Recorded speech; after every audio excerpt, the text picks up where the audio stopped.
This was a rough watch. My goodness. Like, I know there's actually people out there that really enjoy this movie and can have fun with it. That's honestly fair. Like, if you can have fun with this movie, that's really cool. But damn, this movie sucks.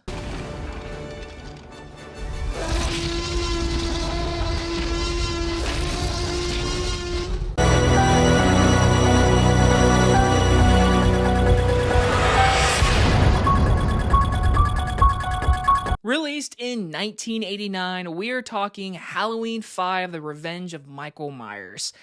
Okay, so like I said in my intro, this was a rough watch. You know, I've had a pretty good day, so like, it's not my mood, and I like Micheal Myers a lot. Like, I mean, you look at that original Halloween, it might be the best slasher movie of all time to many people. You go through these sequels, and there is a lot of bad, honestly, because you look at what from this one to next is, I can't stand what they do with Micheal in Halloween 6. But we're talking Halloween 5 because this is like the beginning of how bad it gets. So this is a continuation of part 4. And with part 4, you had Danielle Harris end on a really cool cliffhanger. Like, Halloween 4 is a solid movie besides that fucking mask. And then in this movie, the mask is even worse. He looks alien looking. She is back, but she doesn't talk. And now she has a connection with Micheal Myers. And you got Donald Pleasence running around screaming at everyone, being a crazy man. And he just wants the death of Micheal Myers right now. Doesn't care what he has to do. Doesn't care who he has to yell at. And that's this movie, which leads to an awful ending. Again, I don't mean to bash on this movie, but there is so much in this movie I don't like. Okay, let's start with the positives. Danielle Harris, for not doing us a lot of talking in this movie for such a cool character, she's giving a good performance as a child, honestly. Like, her child performance is good, even though I don't like the character decision of, like, not making her speak. And then this whole, like, connection. I keep getting into negatives. No, positive, Jacob.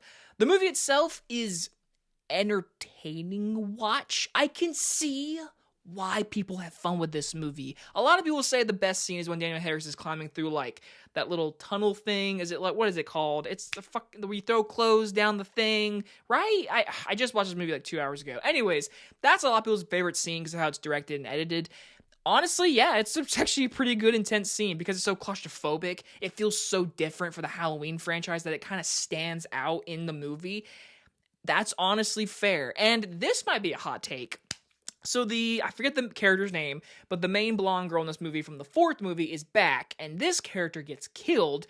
And honestly, people always put it as like the Alien 3 effect. They kill off the cool characters, whatever. That happens a lot in movies. For this movie, I'm fine with it because it gives it stakes. Because honestly, the main character is Danielle Harris. Now, I will say the new girl, or new girl in this movie, who ends up getting killed at the end, never gets any development in this movie to where, like, yeah, she's the best friend to the blonde that gets killed, but, like, this character gets nothing because it is Danielle Harris's movie. It is mainly about her. In the 3rd act, it's her versus Micheal, and then fucking Donald Pleasence running around. But, like, the movie itself for, like, an hour and a half, what is it, like, an hour and 37 minutes, something like that, it's fine watch. Like, I can see why. And that's all my positives. Like, I'm trying to be nice because, damn it, man. Like, first off, I hate how the movie starts. Freaking Micheal going down a river, waking up in a homeless man 1 year later to kill him. Also, the MPAA was very not, like, strict, but I don't think it was as strict as, like, the Nightmare and Friday movies. I read online that basically this movie did go through, like, MPAA stuff. The kills are fine. I think the best one's actually the barn where the two couple are like making out, whatever, and the one girl actually fights back for like a split second to end up getting killed. It's a fine sequence. I don't like the scene where Micheal Myers is driving that car chasing Danielle Harris through the woods. It's honestly stupid. I don't like it at all. It's like, all right, I get you can use all these weapons to kill people. And I like the scene with the farm, obviously, with the big sword thing. I forget the name, sorry. But, like, him driving a car, it just feels so stupid. I know he did in the original. I know. But he didn't use it as a weapon in that movie. In this movie, he's all over here in the woods like, come here, Danielle Harris. I'm going to run you over. We'll get to the third act in a second.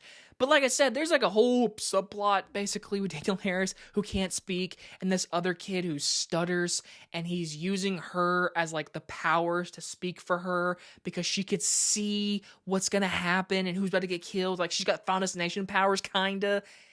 It's so stupid. I hate it. Like, I hate that they put this whole plot line with the powers and connections and bullshit because Micheal Myers is related, whatever. I don't care. We don't need that. The movie came out in 1989. This is after Nightmare became super popular. So, like, oh, Nightmare on Elm Street's got superpowers and dreamlike stuff. We need to add that in the Halloween movies. No, you don't. And this movie proves that.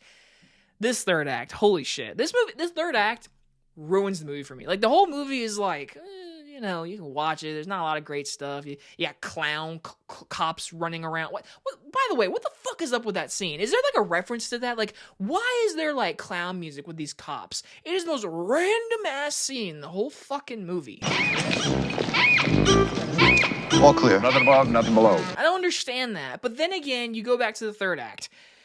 You got Danielle Harris going in the attic, pretending to be like someone special to Michael. He takes off his fucking mask, and then she runs away from him. Then he chases her, then Donald Pleasant's all like, "Die, Michael, die!" And then it just completely ends with Michael getting slapped by chains, and then he ends up getting arrested, and he's sitting in jail.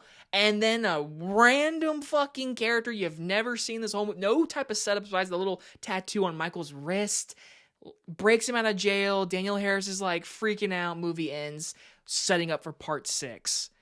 And again, I'm not reviewing part 6 till next year, but I hate part 6 a lot. And this movie just sets all that up, and it's just so lame. Part 4 had a really cool cliffhanger with her, with the mask, the blood. It's a good, like, closing book to the Halloween franchise if it ended there. Of course, it wasn't going to end there. But, like, this one's like, hey, in your face, sequel, because we want this. And what they fucking do, again, next year's review, Halloween 6 sucks. Halloween 5, not good. I'm going to give Halloween 5 a D+.